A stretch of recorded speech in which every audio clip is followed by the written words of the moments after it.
This is the story of green Mungbean Line 1675, grown in 2021 in the Callide Valley of Queensland, Australia.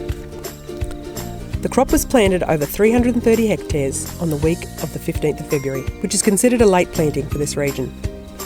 It's jade variety, which produces a shiny green coat on a nice rounded shaped bean. The farm history for us here is Mum and Dad got a block in 1982, basically started off the family business and kept acquiring blocks of land. Myself and my brother came home in the mid-2000s. Once we got into about 2013, Dad stepped back and basically it's myself and brother managing all the farms now. This crop's in the Callide Valley district. It's a good area for growing mung beans, good climate, good rainfall normally, good soils as well. I actually really like growing mung beans. I think they're a good crop to grow. The crop was planted on the back of 2 inches of rain in early February, and in its first 4 weeks got another 3 inches. On the night of 24th of March, a heavy storm sat over the crop for several hours and dumped another 4 inches overnight.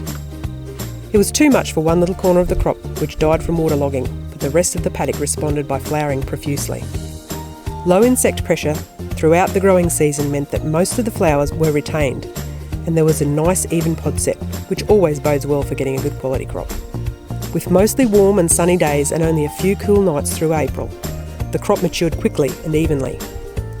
On the 5th of May, 90% of the pods had turned black, which is the trigger to spray out in preparation for harvest, which started 10 days later on the 15th. The result is a nice line with a good even colour and very little wrinkling or pod scale. When we examine the quality of this particular crop, we can see that it's very good quality, and that's probably a culmination of several factors. The most important probably is just the general appearance up front, the evenness of the green, the lustre of the green. It's a nice bright lime green colour, and that's the result of the ambient temperature, which was around in the first half of pod filling. That's when the hue of yellows and reds that underlie the green colour actually get laid down. There's very little insect damage, very little wrinkling, and being jade variety, it's a nice round shape.